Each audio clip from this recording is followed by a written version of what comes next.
जादुई पेड़ की कहानी। प्राचीन जंगल के दिल में एक ऐसा पेड़ था जो बाकी सभी से अलग था।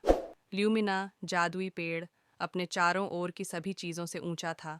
उसकी पत्तियां चांदनी में धीरे धीरे चमक रही थीं। एलारा नाम की एक युवा लड़की, दृढ़ निश्चयी और दयालु, ल्यूमिना की तलाश में जंगल में गई। अपने दिल की आवाज के साथ वह मुड़े हुए जड़ों और ऊंचे फर्न के बीच जादुई जंगल की गहराइयों में यात्रा करती रही। जैसे ही पूरा चांद उगा, जंगल बदलने लगा। छोटे छोटे चमकीले मशरूम उसके रास्ते में उग आए। ल्यूमिना के छिपे हुए खुले स्थान की ओर जाने वाला रास्ता रोशन हो गया। आखिरकार उसने उसे पाया। ल्यूमिना चांदनी में खड़े हुए, उसकी पत्तियां हजारों तारों की रोशनी से चमक रही थीं।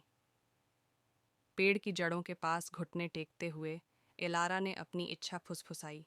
एक ऐसी इच्छा जो खुद के लिए नहीं, बल्कि अपने गांव की भलाई के लिए थी। उसने ल्यूमिना से फसलों को फिर से उगाने और अपने लोगों को आने वाली सर्दी से बचाने के लिए कहा। पेड़ से एक चमकदार पत्ती धीरे धीरे नीचे गिरी। जैसे ही एलारा ने उसे छुआ, उसने अपने शरीर में गर्माहट महसूस की और एक आवाज़ आई, तुम्हारी इच्छा पूरी हो गई है। अगली सुबह जब एलारा अपने गांव लौटी, तो उसने देखा कि बंजर खेत हरे भरे हो गए थे। फसलें तैयार थीं। उसकी इच्छा सच हो गई थी।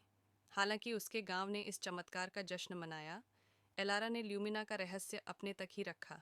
केवल वह ही पेड़ के पास जाती, उसकी जड़ों के पास चुपचाप बैठकर उसके उपहार के लिए धन्यवाद देती। जादुई पानी का बोतल। लीला एक चमचमाती धारा के पास एक जादुई बोतल खोजती है। बोतल छोटी है, कांच की बनी हुई है, जो हल्की सी चमकती है और इसकी सतह पर अजीब चिन्ह उकेरे हुए हैं। लीला बोतल से एक घूंट लेती है और उसके चारों ओर की दुनिया बदलने लगती है। पेड़ जीवित हो जाते हैं, शाखाओं से जानवर प्रकट होते हैं और हवा में जादू भर जाता है। लीला अपने गांव से परे दुनिया की खोज करने की इच्छा करती है और एक चमकती हुई पगडंडी प्रकट होती है, जो उसे रहस्यमय और अद्भुत भूमि के माध्यम से ले जाती है।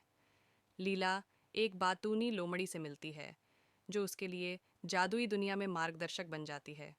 लोमड़ी चालाक और बुद्धिमान है और अजीब भूमि के रास्तों पर उसकी मदद करती है। लीला एक गांव पाती है, जो भीषण सूखे से जूझ रहा होता है। वह बोतल का जादुई पानी साझा करती है और जैसे ही ग्रामीण पानी पीते हैं, आसमान खुलता है और बारिश शुरू हो जाती है, जिससे भूमि फिर से हरी भरी हो जाती है। लीला बोतल के अंतिम बूंद का उपयोग एक युद्धग्रस्त राज्य में शांति लाने के लिए करती है। जैसे ही बोतल का जादू समाप्त होता है, वह हवा में घुल जाती है और लीला अब शांतिपूर्ण राज्य में खड़ी रहती है। लीला अपने गांव लौटती है, ये जान चुकी होती है कि असली जादू उसके भीतर है। अब उसे बोतल की जरूरत नहीं, क्योंकि वह अपने आत्मिक जादू के जरिए खुशी और दया फैलाती है।